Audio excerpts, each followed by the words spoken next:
지금까지 드러난 트럼프의 경제 정책을 살펴보면 바로 지금 이 행위를 하고 있는데 이걸 통해서 그 다음 스텝으로 대단히 위험한 것을 준비하고 있다는 게 확인됩니다. 그리고 나면 암호화폐는 필연적으로 상승하게 되죠. 트럼프 전략이 결국 리플 XRP를 어떻게 끌어올리게 될지 함께 살펴보시죠. 시작에 앞서 코인 투자를 졸업하기 위해서 운영하고 있는 코인 졸업방 단톡방에 참여를 원하시는 분들은 영상 하단 더보기 참조하시면 신청 방법이 있으니까 확인해 보시길 바라고요. 이처럼 실제 졸업하고 계시는 분들이 한 분, 두 분 나오고 있기 때문에 여러분들도 단톡방 함께하길 추천드립니다.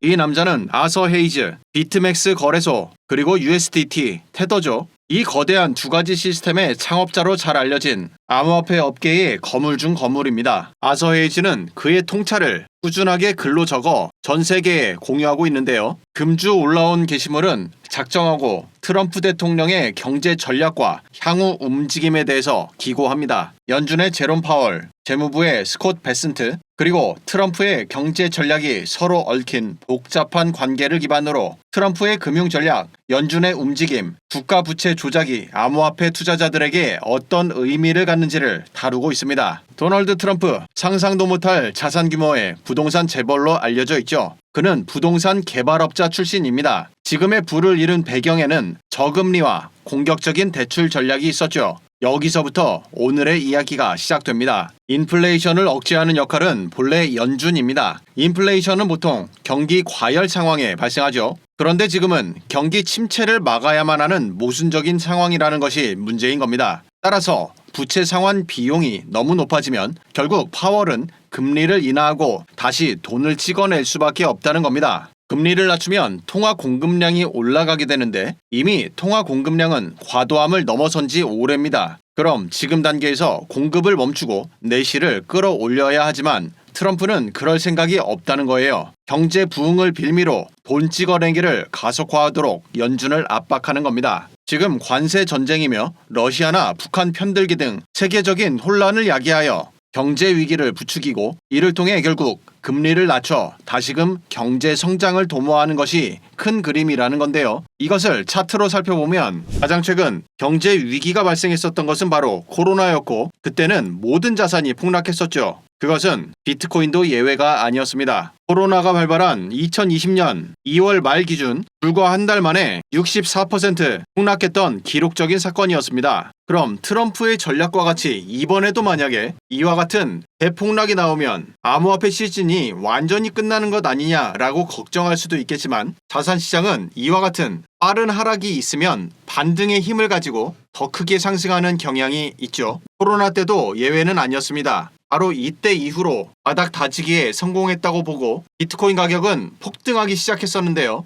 특히 이때 이후로 2020년 봄 여름 동안 골드만삭스와 같은 전통금융에서 비트코인 투자가 활발하게 진행되기 시작했습니다. 이러한 요소들이 복합되면서 비트코인 가격은 그야말로 대폭등을 하게 되었죠. 어떤가요? 이렇게 가격 성장이 이뤄진 것을 보고 나니 이때 위기로 인해서 발생했었던 64%라고 하는 거대한 폭락이 어쩌면 미미하게 보일 수도 있겠죠. 이렇듯 비트코인이 큰 폭으로 성장하는 시나리오를 통해서 암호화폐 시장 전체는 지금의 조정을 견뎌내고 나서 폭등하게 될 것을 예상해 볼 수 있겠습니다. 장기적인 가격 움직임은 지금처럼 큰 시나리오를 기반으로 움직이게 된다면 단기 움직임에서 봐야 되는 것은 바로 이겁니다. 비트코인의 선물 차트인데요. 선물 차트 중에서도 CME, 시카고 상품 거래소에서 만들어지는 캔들 차트를 보면 아주 재미난 것을 찾아낼 수가 있습니다. 가령 예를 들어 지난주 차트에서 이와 같은 큰 폭의 갭이 만들어진다는 것이 확인되는데요. 시카고 거래소는 우리가 흔히 사용하는 일반적인 코인 거래소가 아닙니다. 이곳은 나스닥이나 S&P와 같이 매주 마감이 있어요. 그래서 마감 시점 기준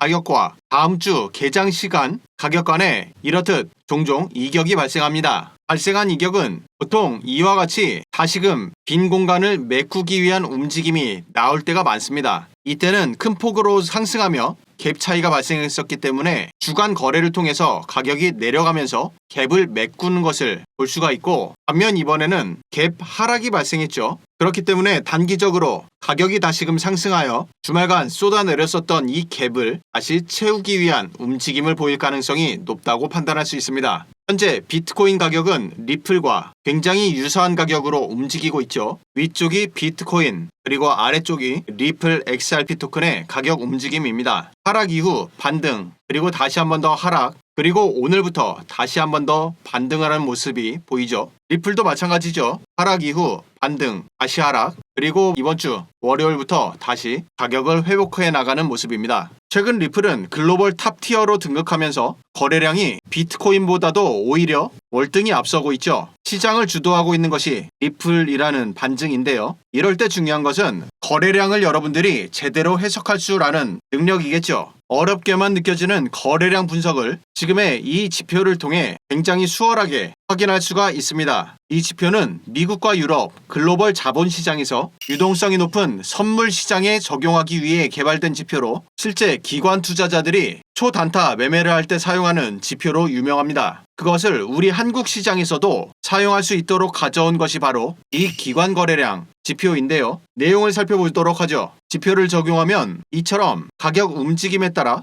자동으로 구획이 나눠지고요. 이렇듯 구획을 나누는 기준이 무엇이냐면 가격의 고점과 저점입니다. 다시금 고점, 다시금 저점이 되면서 한 개의 사이클마다 한 개의 네모칸 구획을 만들어주는 것이 이 기관 거래량 지표의 첫 번째 기능이고요. 가격이 하락하는 단계에서는 보라색, 상승 구간에서는 초록색으로 막대 그래프가 만들어지는 것이 두 번째 기능입니다. 이 막대 그래프는 대체 무엇일까요? 예를 들어 이 구역을 살펴보겠습니다. 확대를 해보면 전통적인 거래량 지표를 보면 캔들 하나하나마다 거래량이 얼만큼 터졌는지를 기록하는 것이 기존의 거래량이었다면 기관 거래량 지표는 이보다 진화하여 가격대에 따라서 거래량이 얼만큼 나왔는지를 기록해 줍니다. 옆으로 누워있는 막대 그래프를 통해서 말이죠. 이 방법은 매매를 하는 우리에게 굉장히 중요합니다. 여러분들 흔히 최대 매물대라는 말을 들어본 적이 있을 텐데요. 어떤 구간이든 거래가 가장 많이 몰린 가격대를 최대 매물대라고 하죠. 그 매물대는 가격의 지지 또는 저항으로 작용될 가능성이 높기 때문입니다. 가령 예를 들어 이번 구획 전체를 통해서 가장 높은 막대 그래프가 형성된 곳이 바로 이 가격대입니다. 이 가격선을 옆으로 쭉